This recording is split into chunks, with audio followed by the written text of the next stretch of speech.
Hello, hello. How are you guys doing? Hello, BNA Bound, and hello, Savannah. So I know that right now is kind of a weird time for me to be practicing. However, I did not have a student at this time. If I do have a student, it will be because my Google Calendar did not save it properly. But as far as I have checked, I don't have a student right now. So I've decided to do my practice stream a little bit earlier than I normally would on a day like this. I normally would stream at 4 p.m. Pacific time. However, I'm still working on my topical steroid withdrawal update video, and it requires so much mental and emotional bandwidth that I don't think that I will be in a good state of mind to practice after editing that all afternoon. So I decided I wanted to do it before I have lunch. However, the drawback for that is that I'm a little hungry right now. I did have breakfast, but I am a little bit hungry, which may slightly affect my playing today. Oh well, it is what it is. We'll be practicing for an hour, as you guys can see. But yeah, I've decided to take you guys's just your suggestion to heart, which is to just stream when I need to, when is good for me, so that I can give you guys just in general the best content that I can. I think that the video will turn out better this way, and also this stream is much better this way. I just got done teaching 2 lessons and I'm really hyped and just like feeling really good and fulfilled. And so I think that coming into a practice session with this mindset is much more healthy.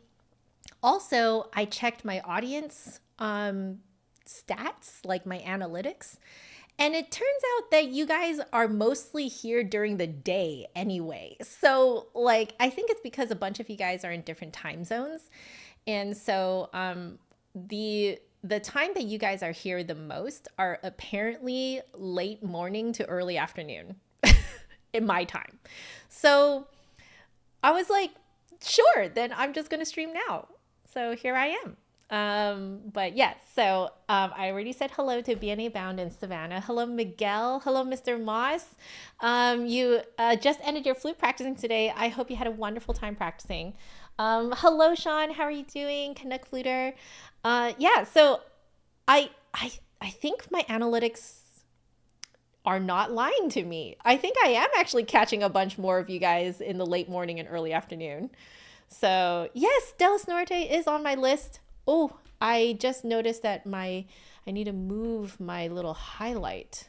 Let me move it here. It will be second on our list. So yes, I'm doing the fullness of tone exercises. It's been doing wonders for your tone too. Yeah, same here, man. Same here. Sean, you're getting a walk soon in your practice. Yay. BNA Bound, all the Europe peeps represent. I think I'm catching a whole bunch of you like European peeps during this time, my late morning, early afternoon. Like, it's like looking at my audience analytics, y'all are on here like around this time the most. So I'm like, maybe I should always just stream around this time. Like, maybe I should always stream around 11 a.m. and 1:30. I think I actually catch you guys more this way. So I am currently thinking of, by the way, guys, I got the rest of the flutes.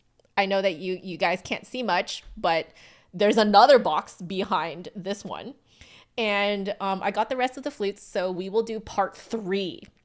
I know, it's ridiculous. I've never done a part 2. And but because the world decided to implode on Thursday and Friday of last week, the flutes arrived way later than expected. So I'm going to be doing a part 3, and I was thinking of doing it on Friday, and that's actually why I checked my audience analytics, because I was like, it only makes sense for me to do the review in the morning. So like, we're talking 10 a.m. my time. So I can do between 10 a.m. to about 12:30 p.m. my time, so about a 2.5-hour stream. So yeah, I was thinking of doing that, and I was like, I should probably check my audience analytics to see if anyone's even going to show up. And as it turns out, you guys, there's the most of you guys are on here. Like most of my audience is on here in the late morning to early afternoon. So that's actually perfect. So I was like, okay, I think I'm going to just do it, at 10 a.m. on Friday. I haven't scheduled it yet. I'll probably schedule it this afternoon. So just wanted to let you guys know. Greg, how are you? I was going to tag you in some, I haven't gotten to it yet, but if you go to the very, very end of last Friday's Nyan Yezi Part 2 live stream, go to the very end. I was going to tag you in it too. I figured out the beginning of Chained Echoes on the Nyan Yezi Bejeweled alto flute. Hopefully I did it in the correct key. But I figured it out, and I got one good take at the very end. So I was going to send it to you to be like, lol. But I clipped it. I did clip it. I was going to tag you and Eddie because I thought that you guys would get an absolute kick out of it. So if you guys don't know, Greg here, GOT Wins, is the original flutist on the Chained Echoes soundtrack. Chained Echoes is a wonderful, wonderful video game, RPG. And GOT Wins is the original flutist on there. So I wanted to kind of give you a little kick, like just a little funny little something. So yeah. So Mr. Moss, the funniest part is you normally never watch live streams on YouTube other than lo-fi radio. Well, thank you for watching mine. I appreciate it. I appreciate you being here.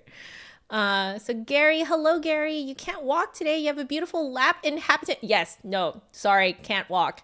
If you got a cat on your lap, you can't walk. That ain't happening. Creative username, hello, welcome back. Hello.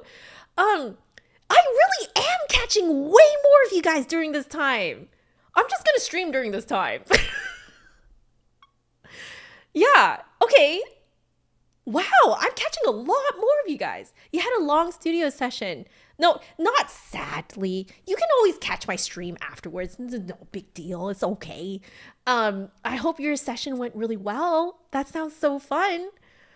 Yeah, I think I really am like catching way more of you guys. This is great. Okay, I think I am just gonna keep streaming in the middle of the day. Like, this is fantastic. So Creative, you are on your lunch break. You actually just practicing in your car is so weird. Oh, I feel it. I hope you are wearing earplugs because the sound bouncing right back at you must be really loud. I had a student one time absolutely refuse to cancel their flute lesson with me, even though they got stuck in traffic. So what they did was they just remained parked and just kind of like from where they were because they were going to be late to our lesson. And he performed the entire chaminade in his car for me.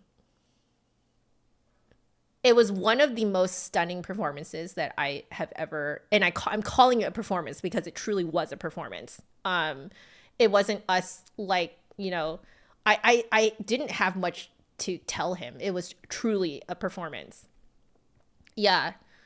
So you use your earbuds to make your makeshift earplugs until you can get something better. Yes, that already really helps. I'm not sponsored by them, but I freaking love their earplugs. So if you have not already kind of put this on your Amazon wish list, I highly recommend the Loop high fidelity earplugs.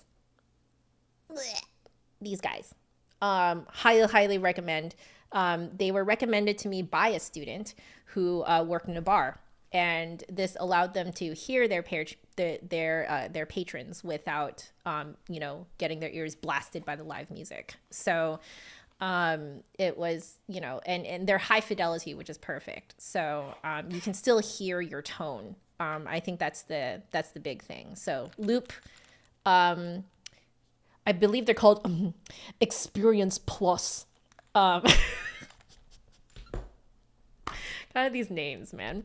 But yeah, so Yeah, practicing in your car is a lifesaver, Savannah. So you too. There you go. There you go. There you go. There you go. Wow, I can't even speak today. Yeah. You had a near automata weight of the world. Did you start crying while playing? Did you start crying while playing? Those are the moments I live for. I'm tearing up right now just thinking about it. Oh my God. Yeah. Oh, that's how you know you did it, man. Especially when it happens in a session and it's recorded. Oh, that's incredible. Oh my God. I'm so happy you had that experience. That's amazing. Oh, BNA, you never played sitting. Yeah, playing in a car is going to feel weird to you. Yeah, you have to really amp up your support if you're playing while sitting. Because, you know, when you're standing, if you're standing with good posture, you're essentially naturally supporting. But when you're sitting, you really have to like think about it, you know? So I do find that that is sort of like an extra thing that I don't really prefer about, you know, playing while sitting. When you play a duet with your teacher and you don't bomb it, it feels magical. Has that sense of satisfaction. Oh my gosh, speaking of satisfaction. Guys, I swear I did not have any, like, no caffeine today. I'm just feeling really great after teaching 2 lessons. But last night, John and I, we decided to do, you know, a session of DDR at home because we are those people that bought DDR pads. So we bought like essentially top of the line of what you can get for like an in-home setup. So we bought it from Poland. But yeah, we have DDR set up, and there is a not ITG, but it is actually DDR level 10 that I was reading with John. John's better than me, but I full comboed it with John also full comboing it. Guys, it was amazing. It was the feeling of like satisfaction and just like fulfillment of like, I can do this with John. I don't know if you guys remember, but I made a video about how bad I am at rhythm games, and now I can do a DDR level 10 full combo with John. And like the two of us just doing it together. It was the dream. I'm living my dream right now. I know it might sound like an absolutely crappy dream to some of y'all, but like being able to full combo DDR with my husband at the same time, both of us full comboing it,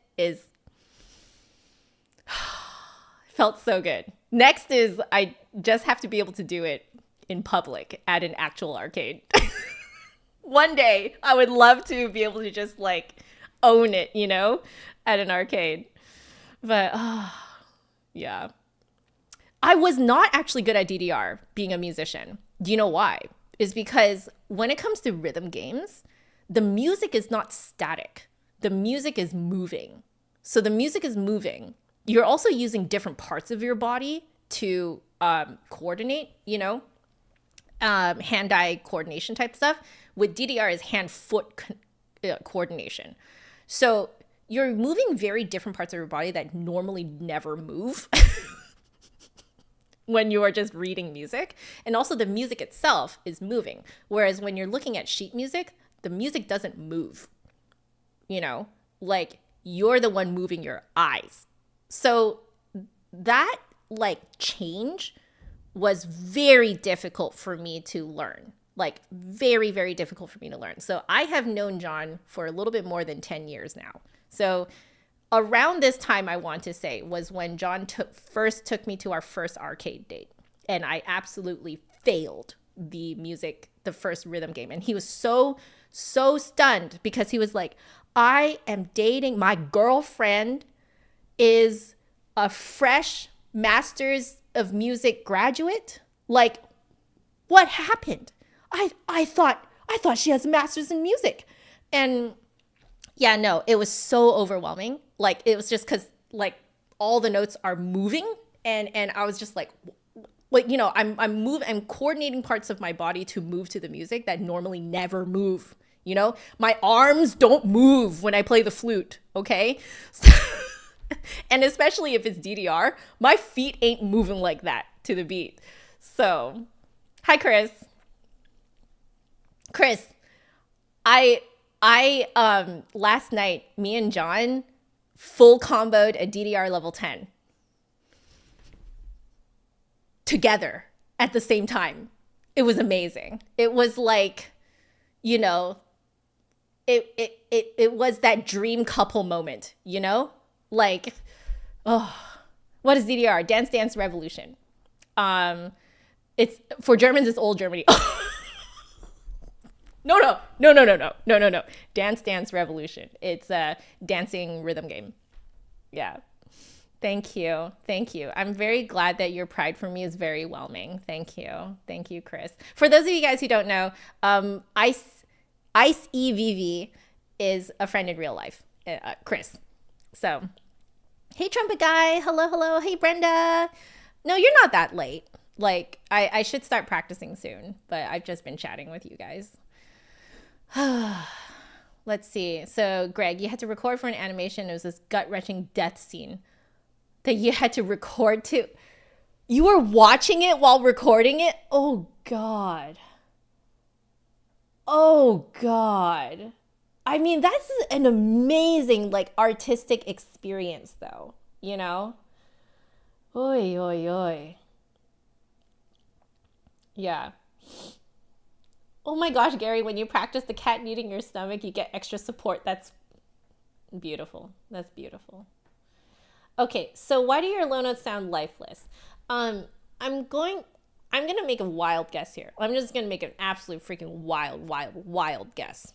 I'm going to guess that you're concentrating the air too far back. Because usually what that does is it kind of swallows the sound, which is like, that's why when you put as much air, like if you put a ton of air into it, it still doesn't get loud or anything. It's usually because you're concentrating the air too far back. So wherever you're feeling you're concentrating the air, tuck it forward. More forward, low and lower.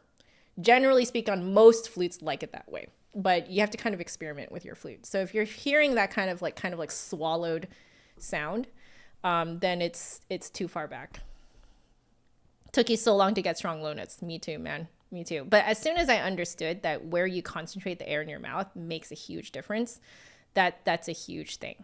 The other thing too is to keep your lips nice and relaxed. And the reason for that is to keep your lip from jutting forward. So the more you jut your lip forward, the closer you put your mouth to closer to the opposite edge of the lip hole. And so the closer you are to the lip hole, the faster the air that the edge is going to catch. So if you're further away from it, the air speed that it'll catch, it will be slower because it's further away from you. So how do you move that? How do you feel that? So the first order of business is to feel it. So you have to just passively observe how you play. So when you play, you just want to ask yourself, where do I feel most of the air concentrating in my mouth? Like most people will feel it behind their teeth somewhere. A lot of people feel it against the ridge that is like where the teeth meets the gums.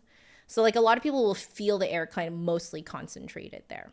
That spot is actually usually too far back and way too high for low notes. So,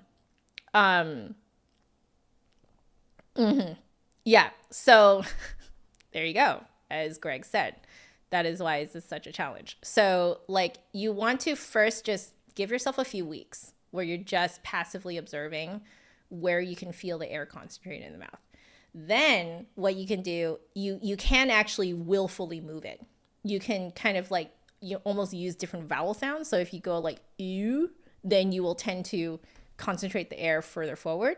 If you go aw, then like you'll tend to concentrate the air further back in the mouth, right? So you can use vowels, you can just willfully move it, which is the way that I do it. I just willfully move it. So like there, you know, it's a process. So, but you first need to just observe where you can feel the air concentrated in the mouth. Yeah. Yes, and the Moyse low note exercise is absolutely very helpful, and Trevor Y very helpful too. Completely agree with Savannah here. Yeah. Harmonics are really going to help too, because harmonics essentially help you map out how your flute likes to play. So I can feel where each flute wants to resonate each note of the harmonics, and that gives me a rough map as to like how the flute likes to play. Like how low, how forward do the low notes want to be? How high, how back do high notes want to be? Like I can actually plot it essentially in my mouth. Yeah. There you go. Vowels and voicing. Marcia Camper. Oh, very nice. Thank you for dropping the name to get a strong low register. Yeah. So like you have to do a lot of around there, like, and concentrate the air forward and low, and you'll get a really good like low notes. Yeah. Is it the flute or is it you? That is always the question, isn't it? That is always the question. I feel it. Sometimes even now, I don't know what's me and what's the flute, you know? It is definitely easier to figure out what's the flute and what's me because of the fact that I've tried so many different flutes. So like, let's say you have access to 2 or 3 flutes, you can already kind of tell what are the common denominators, and also like in terms of how to play it, and like what's you versus what is the flute. The more flutes that you try, the more you get a good feeling of like what is the flutist versus what is the flute. Because the way each flute is made can absolutely make a huge difference in like how different registers feel to you and stuff like that. So it could also be that you might be on a flute that, you know, where the low notes are a little bit too low and forward for you. You know, like for me, I have a lot of trouble on pearls, and pearls are really beautiful instruments. But for me, I have a very small mouth, and it forces me to feel like I have to shove like 3 invisible marbles into my jaw like this. I feel like I have to play like this with my jaw just kind of like constantly down. Like it's horrible. It's like my mouth is like legitimately, I think my mouth is too small to play a pearl. But for like, I have had 2-3 students now just sound like absolute gods on pearls. Like they just sound so good, and they like got into music school with it, went through music school on their pearls. So it really does kind of depend on like how the flute chooses the flutist, you know? Hey, Michael, how are you? Anyway, I took a look at the time. It is noon now, so I should start practicing. So here we go. Let's start practicing. I'm going to raise the desk, start practicing. So for those of you guys who are wondering why my flute was out and are just dropping in, I was just teaching before this. So I've had everything out already. Just realized I didn't plug my phone back in, so I'm going to plug it in real quick. Make sure it's nice and charged up. Okay. I charge my phone during the day these days because I work from home. So like I kind of like not having my phone tethered at night. Do y'all do that? Because I would say that a lot of us end up working all day near a plug, and then you can't even check your phone anyway while you're working. So I'm like, yeah, I switched. These days I charge my phone during the day. So, but sometimes I still forget because, like, you know, it's been ingrained in me to charge my phone at night. So anyway, yes, it's dude time. Michael, you're on your break for a few minutes. Wonderful. Have a lovely break. If you're working, have a great shift. Fantastic. You're welcome, Creative. I hope that was helpful. It's just that I can only go on wild assumptions right now. So just as long as you're aware that I am working on wild assumptions, you know, definitely try it. But, you know, if it doesn't work, don't take it to heart. Okay. Miguel, you play on a pearl, you still have trouble figuring out your low notes. Sometimes it does what it wants. Yeah. Low, very low, and quite forward. Like, or like with my literal child-sized mouth, I literally have to play like that to get those low notes out, you know? So low, very, very low. you've been feeling you need some lessons with an actual flute teacher. You take lessons from a band teacher, and he isn't a flute specialist, creative. Yeah. So, I do think you would benefit from that. But just, it's fine. Like, please pay attention to your budget and stuff like that. Also, what did I do to my, there we go. I did something weird to my timer.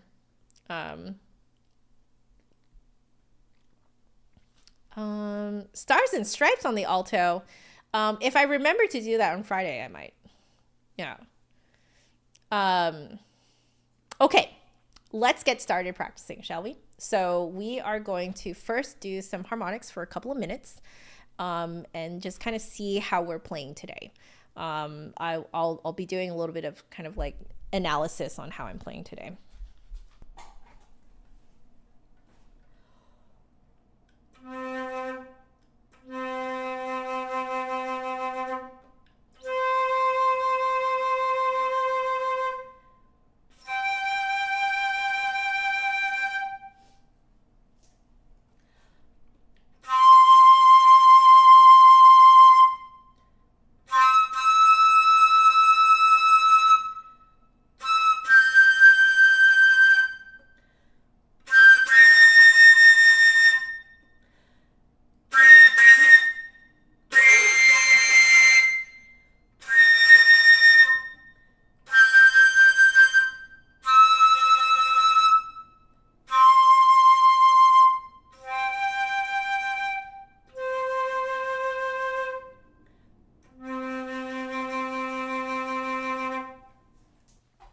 Okay, not too bad. I will say that it definitely feels like I can benefit from really working on relaxing these muscles when I'm going down.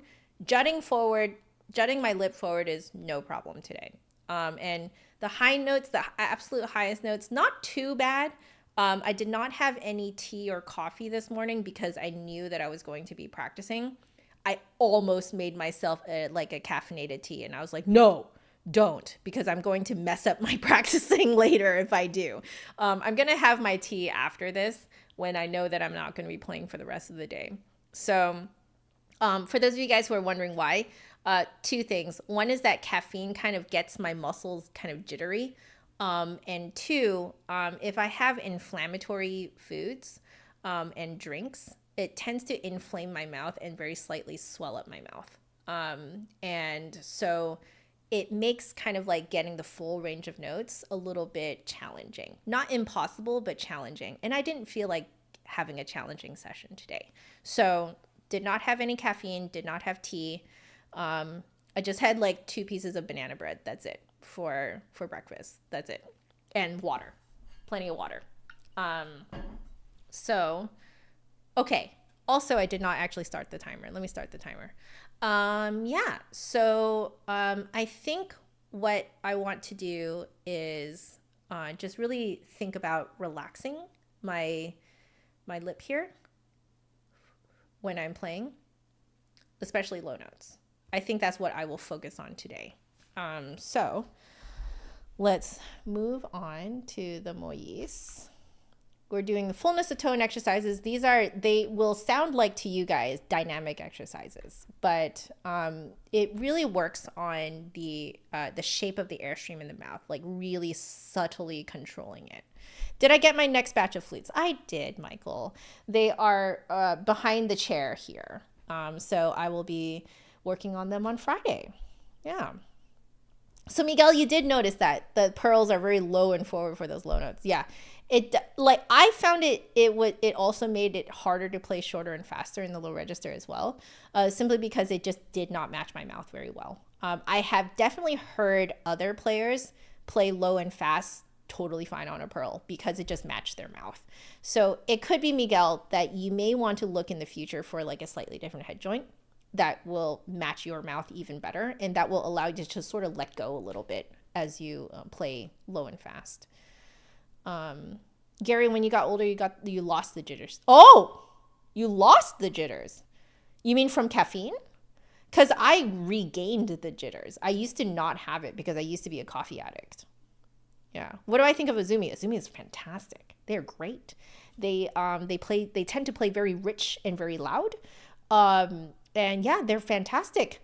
However, it really depends on your mouth. Some people absolutely hate it because it just doesn't fit their mouth. But then again, I have had several students play Azumis. Some of them went into music school on Azumis and they sounded gorgeous. Absolutely gorgeous. Like it just fit their mouth. As soon as they started playing it, they were just like, oh my gosh, I can just like let go, you know? Coffee barely affects you. It used to do that to me. Not so much now. I only have like caffeine. I made a mistake in the last few weeks of having caffeinated tea every day, and I don't think that was good for me. I definitely got way too many jitters, so I'm kind of like detoxing right now. So I'm only letting myself have caffeine twice a week right now. Twice a week. If I have coffee, I tend to have decaf coffee these days. I know it sounds sad, but actually the Trader Joe's decaf coffee is actually really good. Their dark roast decaf is like pretty fire. Like it doesn't taste burnt. It doesn't taste like, it doesn't take like when you make it, it doesn't taste watered down. And it doesn't give me the jitters. So it was good. Yeah. Hi, Blue Moon. You love coffee too, but it causes too much reflux. Oh, I know. I'm also noticing too that if I have a lot of really like acidic stuff during the day, I can't have too much coffee because it also gives me acid reflux. But if I, you know, even it out with other things that are not so acidic, I can have coffee. I'm just getting real sensitive now, guys. Okay, so we're doing exercise 3. Here we go.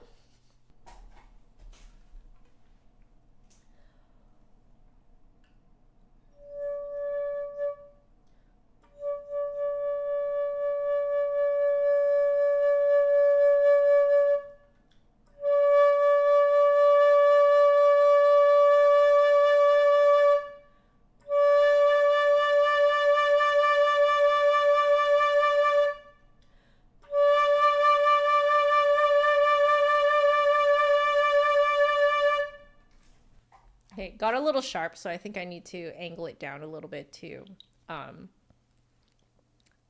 correct the pitch.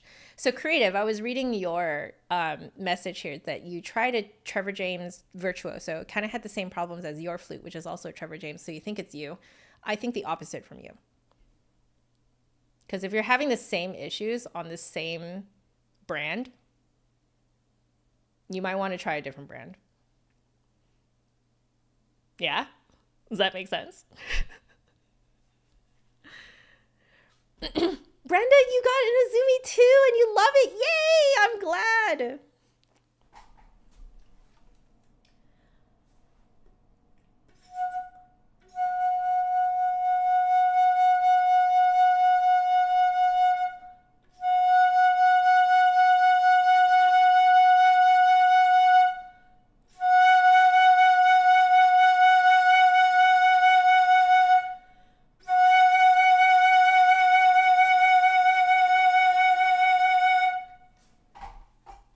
Okay, cool. So for this one, I did aim down as I got louder, which kept that pitch in line.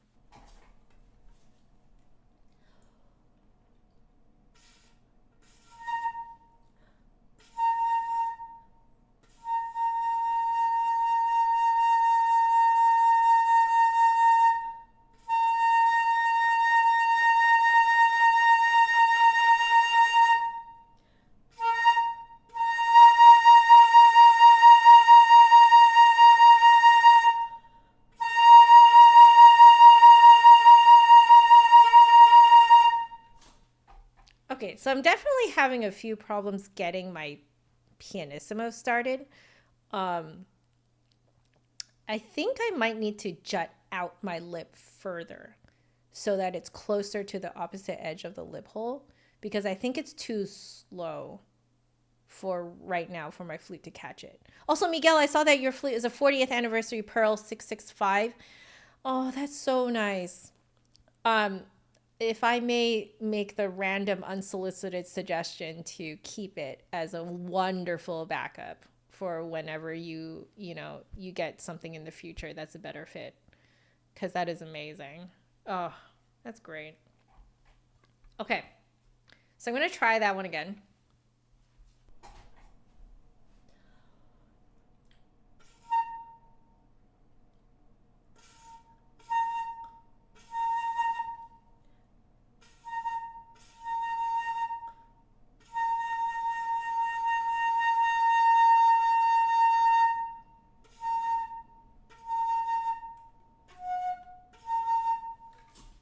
Okay, that's what I was missing last week. So I was noticing last week as well that starting the really, really soft notes was like not as clean as I wanted it to be.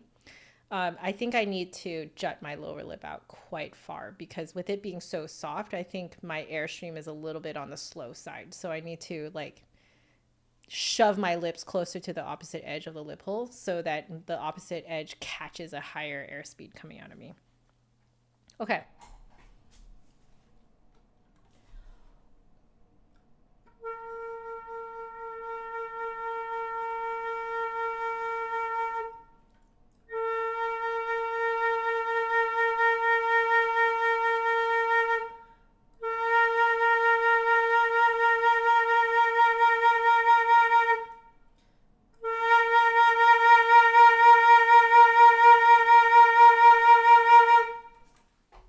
Okay, definitely feeling a little bit of resistance in like it's like my lip my these muscles here don't want to relax down. So, gonna work on that. So I think also what I did proved my suspicion because with low notes being well lower, my lower lip doesn't need to be as close to the opposite edge of the lip hole for it to just kind of create the sound immediately. And this is because, you know, with a lower note, the airspeed should be lower, should be slower in order to create this pitch. So, okay, so I need to remember to jut out my lower lip quite a bit further to start notes really pianissimo that are higher. So higher notes need that, not lower.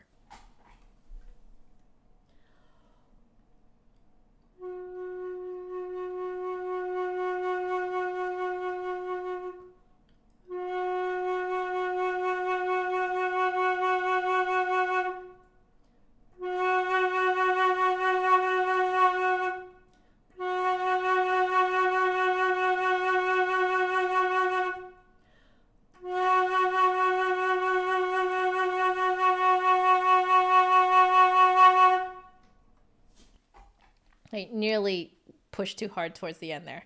But Creative has a really good question here. Do I have a tip on tonguing really low notes? So you know how I was talking about how low notes need to be low and forward? So your tongue has to be that too. So if your tongue is too far, like too high up, so high up your teeth or even against the roof of your mouth, that's probably way too far back for those low notes. So you're going to end up with something that sounds really thumpy and very like delayed. So you're going to get the tongue and then the sound. So you'll hear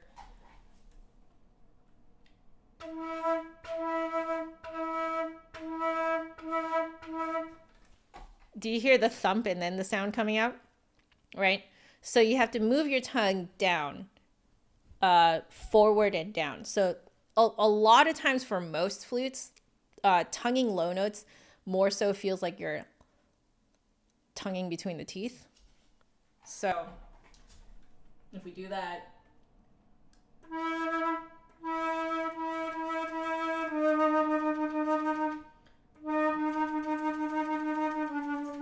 that's me tonguing like that far down. You see that? Yeah. Whereas if you tongue the normal way, which is like behind your teeth and like where the teeth meets the gum, that's way too far back for those really low notes. They need to be low and forward, which is pretty much exactly where you are supposed to be resonating the note. Wherever you're resonating that note, you're supposed to tongue at that spot. That's the cleanest. Yeah. So try that out, Creative. Yeah, so you tongue and then the sound happens. Yeah, so that symptom means that your tongue is too far back for that note.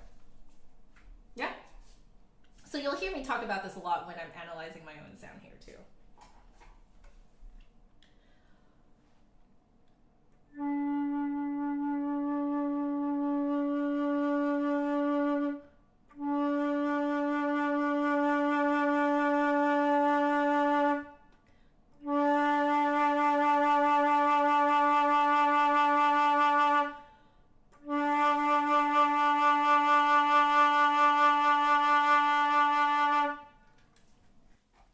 Okay, I think this idea of retracting and relaxing my lower lip even more as I get louder is really, really helpful. In the same way that when I get softer, I have to stick out my lower lip more. Not so much for low notes though. You really don't have to. It's mostly for middle register and high notes that you have to.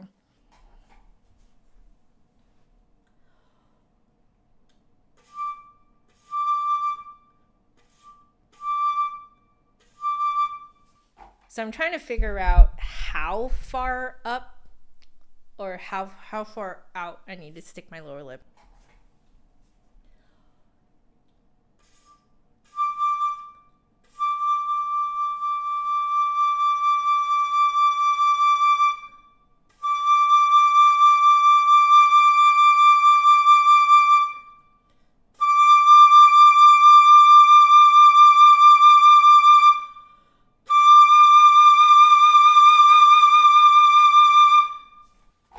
Elena, thank you so much for saying that. I hope that helped you out too. It was something that I struggled with for a very long time. That's why I'm so familiar with that symptom of like the tongue and then the sound coming out. Like I was so annoyed by that for the longest time when I was younger. But like it took me until basically within the last, I want to say 7-8 years now, I think, for me to discover this while trying a whole bunch of flutes.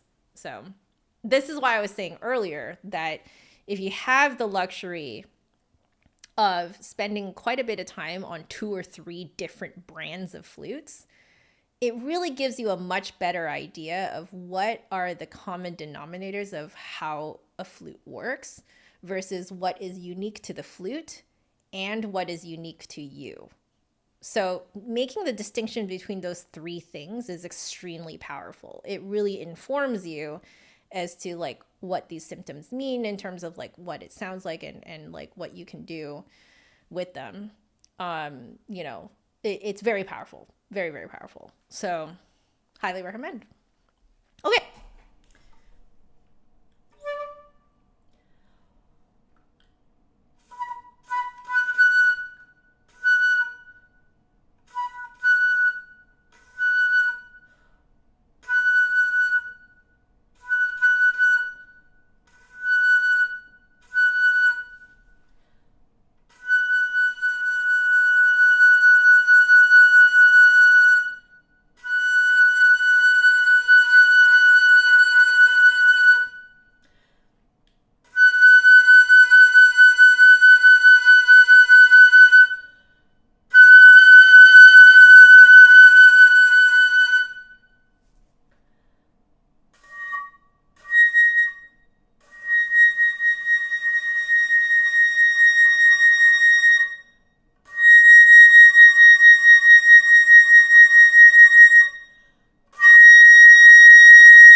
Okay, not bad. I think I still need to kind of like simmer on this idea of like really jutting out that lower lip for those like really soft notes. So it might be better tomorrow, I think. But we'll just kind of like sit on that. Okay, whoops. Let's do a little bit of circular breathing, just a little bit. And what we really learned recently is that when you circular breathe, the amount of air that you breathe in should be essentially the same as when you're regularly inhaling, like regular breathing. So we'll keep that in mind.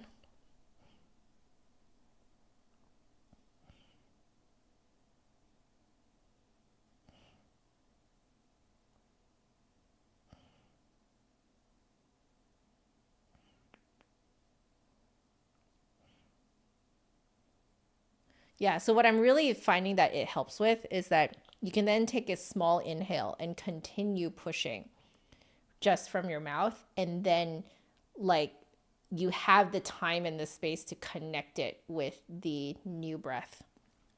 Okay. Hey, you can practice along with me. By the way, Gary, if you really, really want to practice along with me, I have actually linked most of the music in the video description, so you can literally follow along if you want to. Yeah, so for anyone watching, go to the video description. I have links for you guys. You guys can follow along if you want to. So, okay?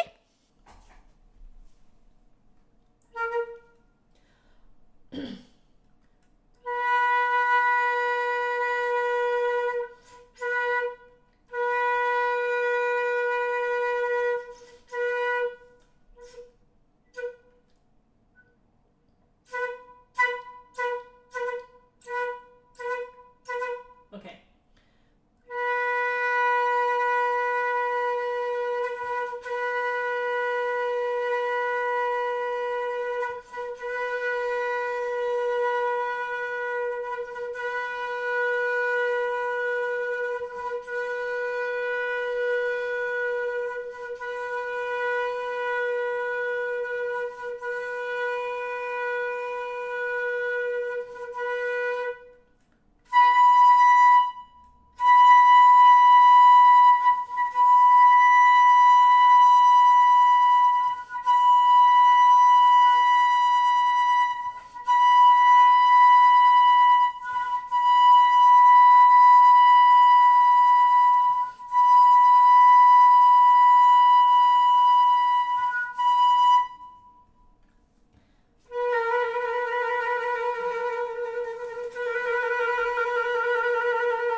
It's okay. I did one good one on the bottom trill one. So the idea is there. Today, I do kind of have overactive lower lip muscles. So that is making it harder to do that. Anyway, let's do 480 exercises on number 183. Okay, so we'll head on over to 183. 183. Okay, 183 is broken triads on D, low D. Okay.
For fun, we're going to go up to high D.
Okay. I also really need to swab my flute. I can feel it dripping. Yay. So if you want to show off to someone who doesn't know anything about flutes, what do? Your easiest scale as fast as you can. People go nuts over that. Also, if you do anything chromatic, really fast. If you do arpeggios, really fast. Yeah, people tend to like that stuff, which is actually, it's actually not very hard. It just sounds very hard. So the Chaminade Concertino is like one of the most like wonderful examples of this. So all of the scales and stuff sound really hard. They're not. They're like E flat major, B flat major, C major, D major. The cadenza part does have a part that's in like F sharp major and then F sharp minor. But if you know those scales, you can just rip through them without even really thinking about them. But it sounds really, really like extremely impressive. So I hope that answered your question. So basically, take your easiest scale. They don't need to know that it's easy to you, right? You just rip through it really fast. They're going to be like, whoa, you know? So like D major is very easy on the flute, or G major. G major is really easy. So like if you just go, right? Like people are going to be like, whoa, whoa, you know? And it's not that hard, you know? Yeah. Yeah. Sounds cool, but isn't hard, so you can feel cool. That's exactly what you do. You take your easiest scales and you just rip through them. Just rip right through them as fast as you can. People are going to be like, whoa! That's how that works, right? It's one of the reasons why people really love Flight of the Bumblebee, but really it's just chromatic scaled forever. That's actually really all it is. You just need to know when you stop and go, like where you restart the patterns. You just need to know where those points are, and then you can just kind of go for it, you know? Yeah. So anyway, we're going to continue here.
I think I am pushing that A where it needs to be slightly more forward than I think it needs to be, but not high enough. So keep them in mind for the next one.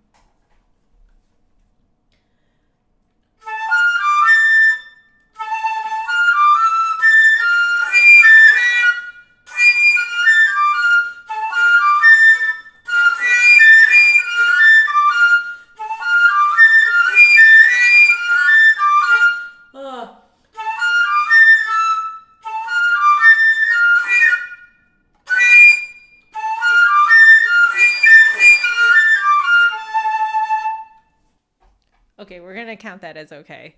Woo! Okay, here we go.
All right.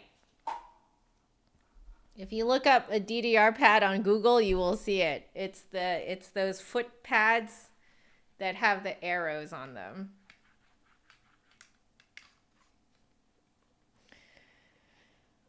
All right. I am going to. What about shrieky high notes? So shrieky high notes, likely you have the opposite issue. So you're probably concentrating the air too far forward. That's what gets you that shrieky sound. If you nudge where you're concentrating the air further back, they get really sweet. Like more kind of rich and sweet. Yeah. Good questions.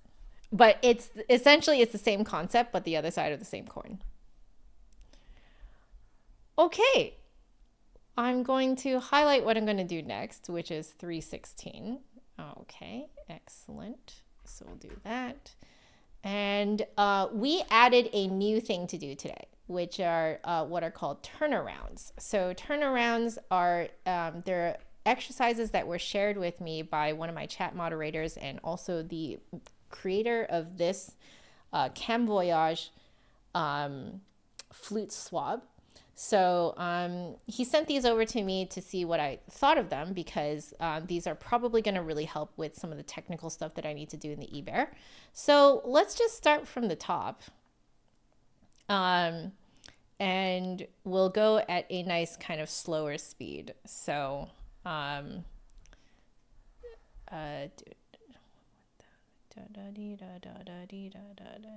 yeah, let's do that for now. So nice and slow for now. It's on the slower side. Okay, let's just see what we think. And I'm gonna do this without using thumb B flat. Okay.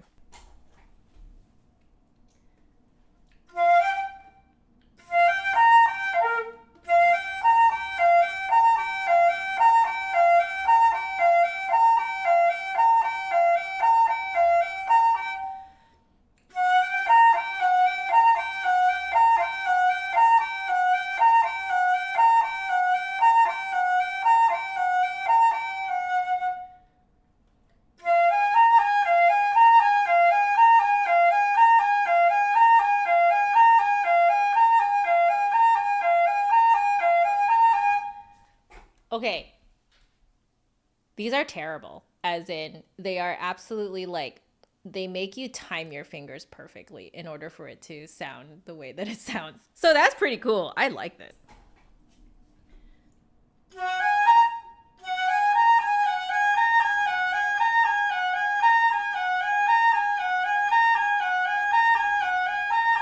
Ooh, Miguel, you got it? You got this? It's so good. This is the only swab I use now.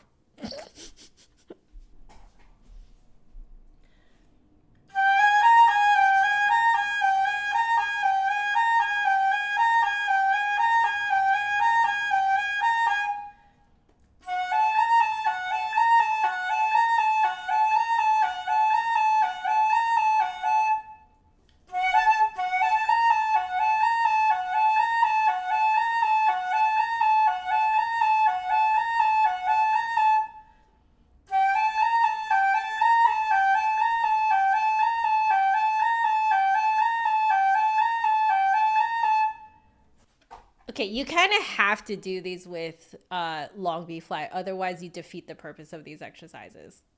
This is great. I love this.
Oh, that one's a hard one.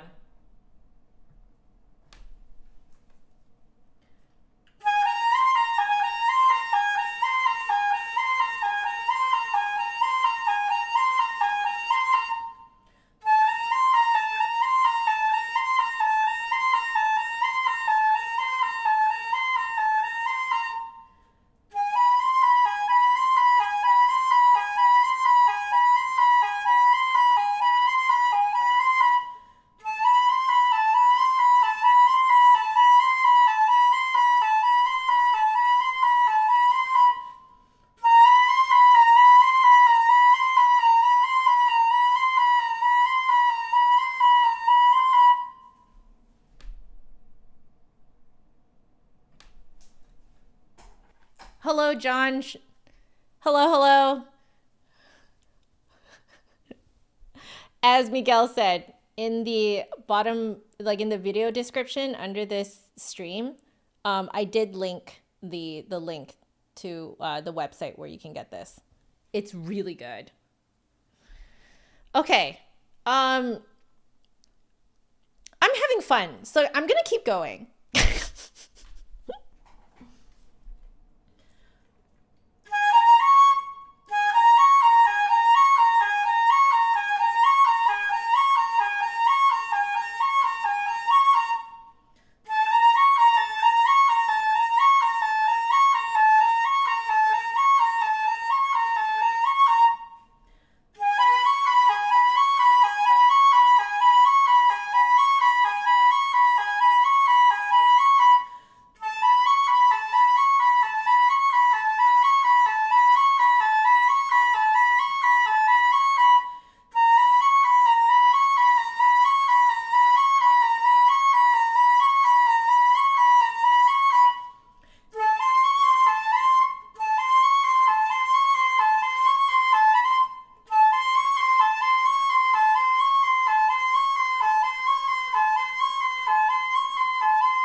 Yeah, this is really good for like keeping the fingers close to the keys.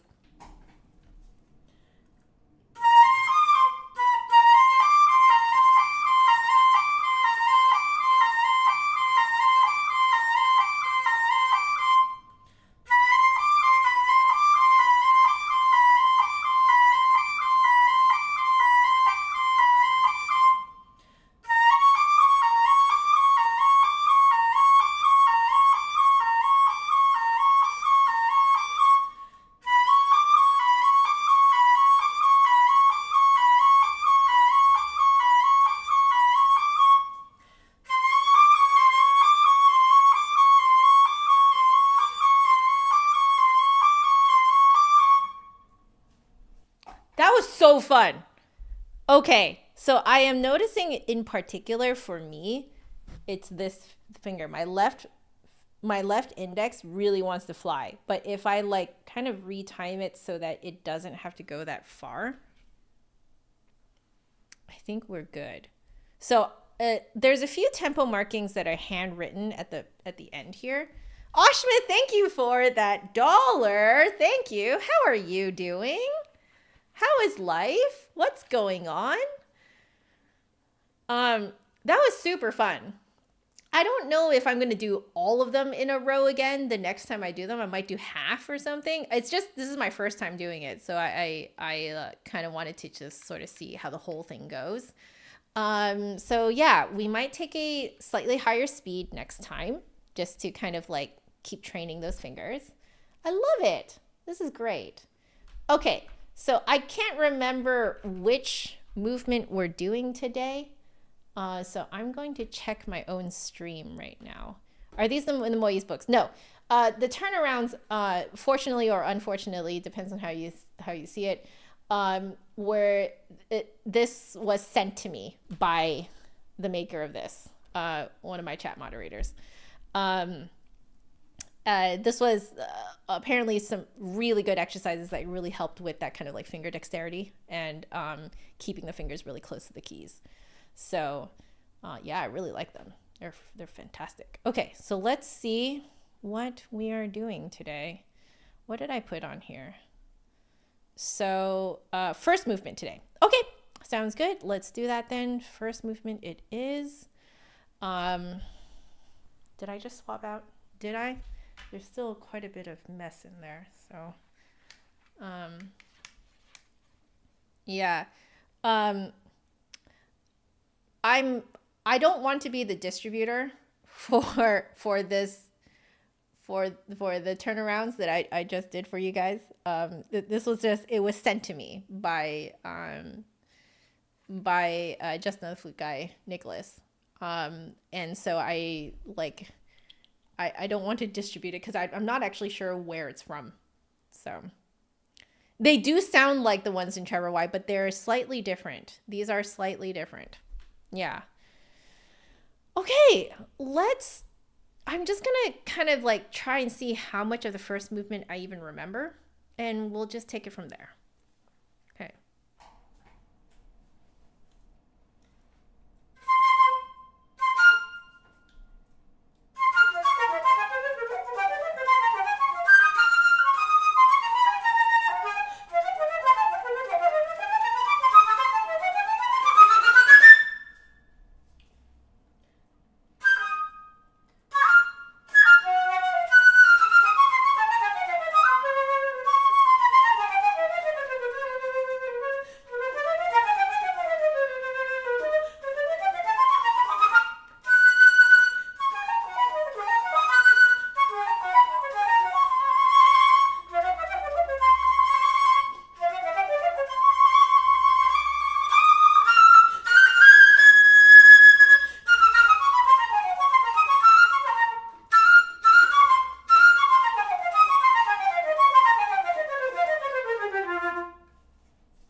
All right, some slipping here and there, but we'll figure it out.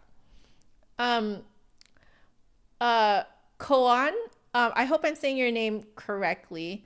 I feel like you are typing in Portuguese, it might be. I don't speak Portuguese. and I don't understand what you are trying to say. So can you please put whatever it is that you want to say into at least Google Translate and then paste it in here? The Star Forever. Did you want me to play Stars and Stripes Forever? Is that right? Right now I'm not taking requests. This is me practicing. This is a practice session. Okay.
Is that correct?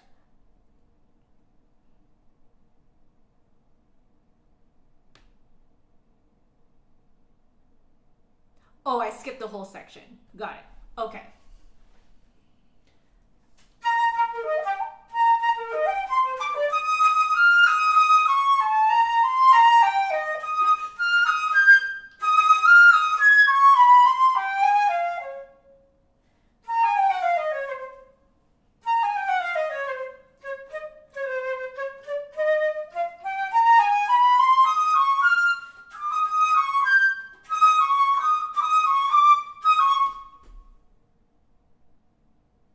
Okay.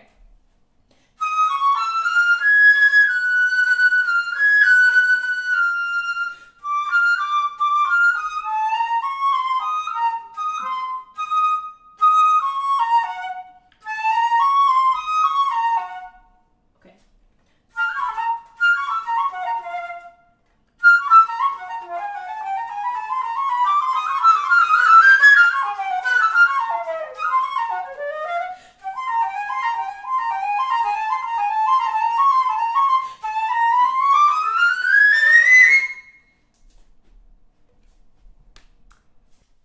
All that can be cleaned up a little bit more, but we're just seeing how much I remember, how much I've forgotten.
Okay, so only a few spots that I've forgotten.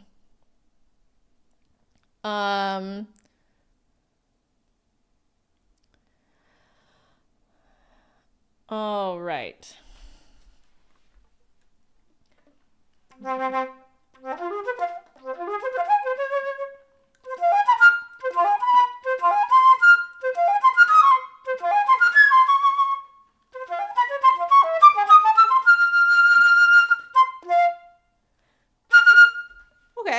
Okay. So, oh, sorry. Okay. There's another spot.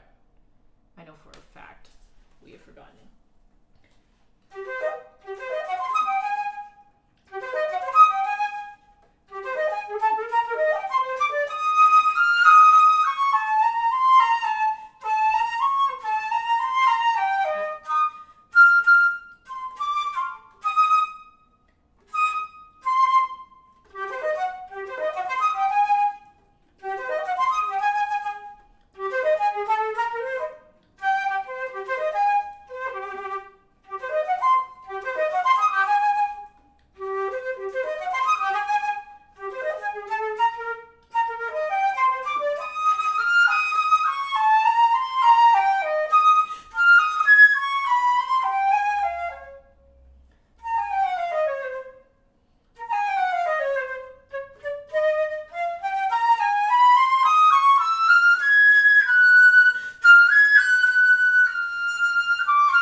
So that one, okay.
Okay, it's coming along. It's coming along. It is much better than before. Thank you, BNA. Thank you. Okay. I still have it in my memory. That's actually wild. I cannot believe it. I actually still have it in my memory. How? I guess all my hard work from before has actually paid off.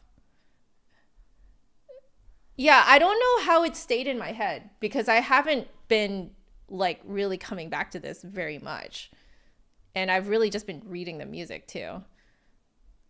So in the beginning when I memorized this, I was going bar by bar. I was going bar by bar, analyzing the heck out of it, really understanding sort of the map, the like melody and harmony map. And I think I've just internalized it now. That's actually wild. I never thought I'd be one of those people. Okay, well, We're going to move on now. In the last 5 minutes, we're going to do some Genshin Impact. That's what GI stands for. So Genshin Impact. And this is just for fun. I'm also, for this one, also kind of like rememorizing it. Because I memorized it at one point, and then now I'm trying to see like if I can memorize the whole thing. So I think what I'm going to do this time is start... Actually, no. We'll just start from the top. Okay.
Yeah, okay.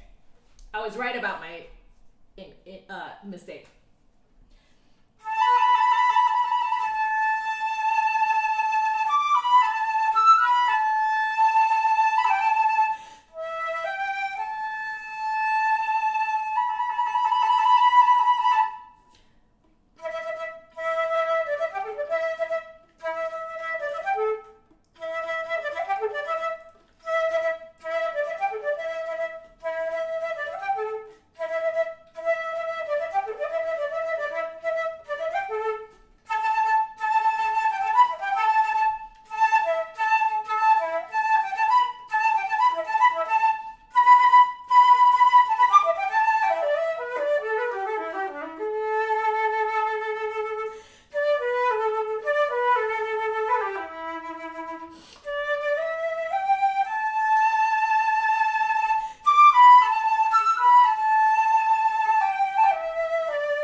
To it? It does. Okay.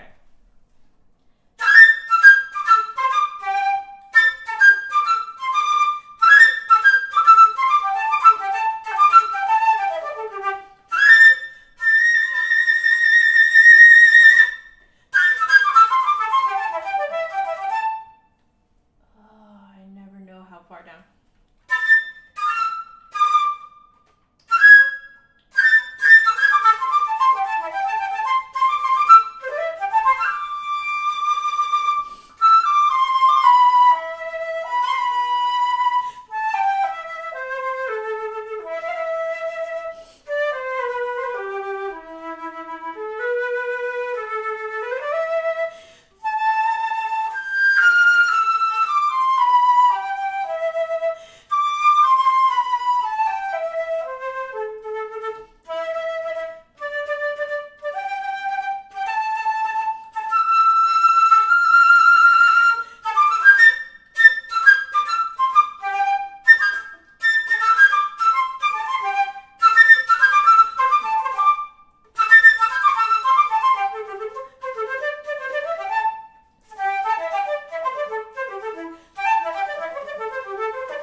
Okay, some confusion here and there.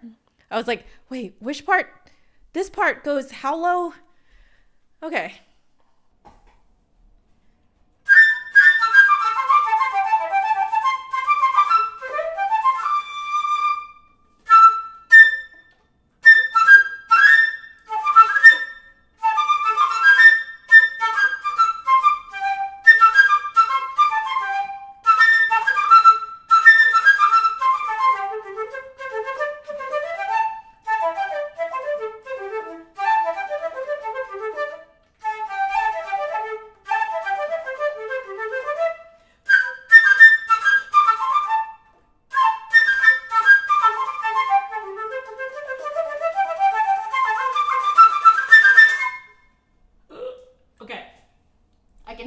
Getting tired, so I am going to end it there, but not bad in terms of rememorizing everything.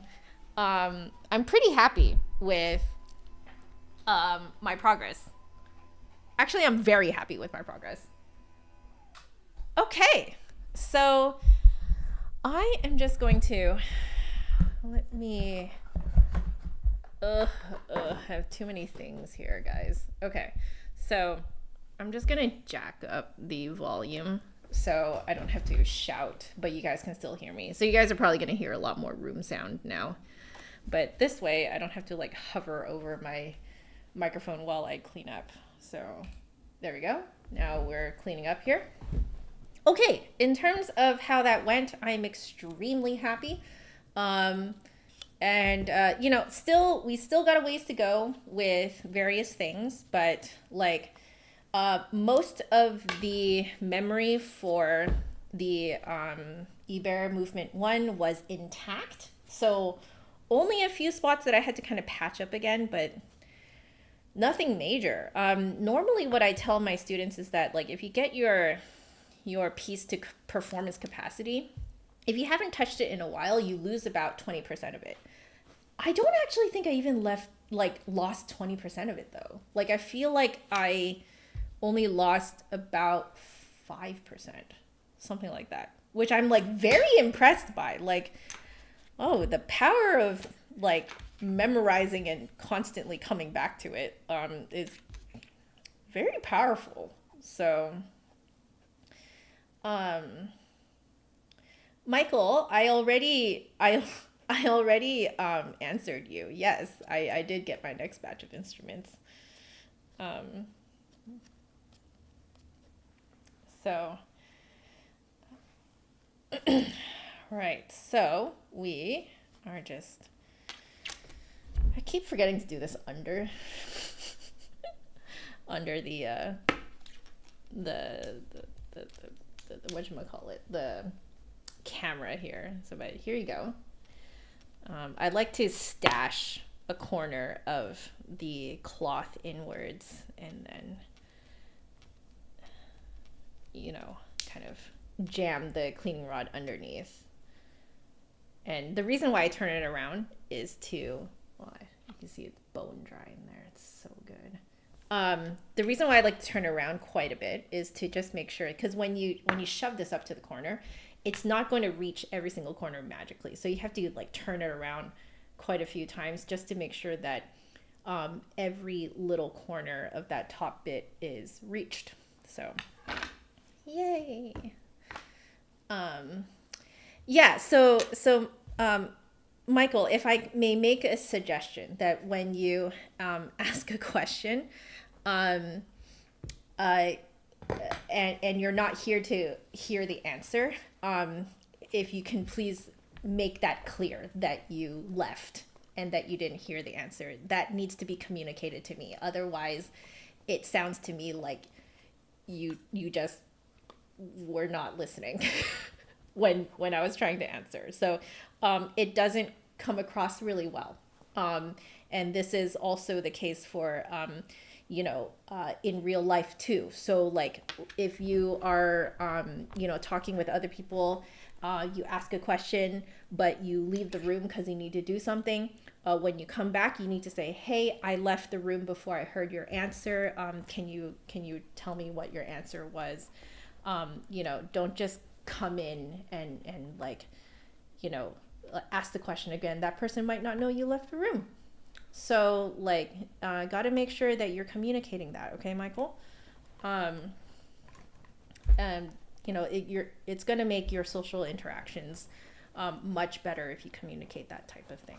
Okay, so if you leave before hearing an answer, please, when you come back, just say that you left and you didn't get to hear the answer and you'd like to hear it again. There's no problem with that. Lots of people do it. Like, I understand that you guys can't listen to this. Like, you guys are never obligated to listen to me the entire time, not at all. But you'll see other people do it too, Michael. Like, people will say, hey, I had to leave before I heard the answer. Like, did you get to this question that I asked, blah, blah, blah. Like, lots of people do it. So you can do it too. Okay, Michael? So we are good to go. Yeah, excellent. I'm glad you understand. Thank you, Michael. I appreciate it.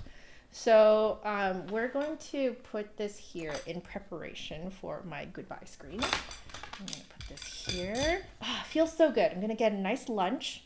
Maybe treat myself to a little bit of, I don't know, maybe a decaf coffee or something, or tea or something like that. You know, something that I prevented myself from having before practicing.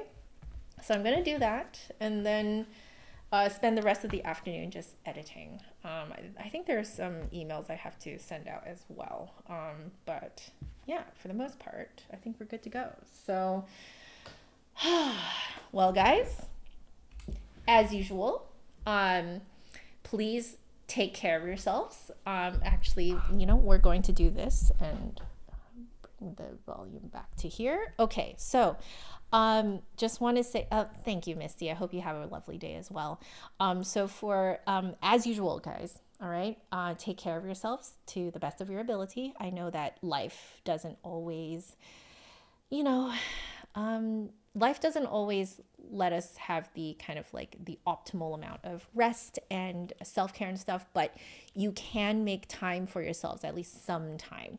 And, you know, even if it's just 5 minutes to sort of like tuck away into a corner to like, you know, read your favorite passage from your favorite book, or like just anything that you find that to be self-care. For a while, I just kind of made a ritual of making myself decaf coffee, because that ritual was just very, you know, like it made me feel good. So, you know, just little things like that. Do what you can to take care of yourself. Stay happy, healthy, and safe to the best of your ability, because there is no music without the musician. All right, guys. Thank you. And I'm very, very happy to be able to catch more of you guys during the daytime. This actually works even better for my schedule too. So I think I'm going to keep the either 11-ish or 1-ish, 1:30-ish streaming time, because oh man, I really love it. I really like streaming for you guys kind of in the middle of the day. It works so great for my schedule, and most of you guys are here. So anyway, I'll stop blabbing. Love y'all very much, and I will see you guys tomorrow. I will schedule the stream later today. All right? Okay. Laters, guys. Bye.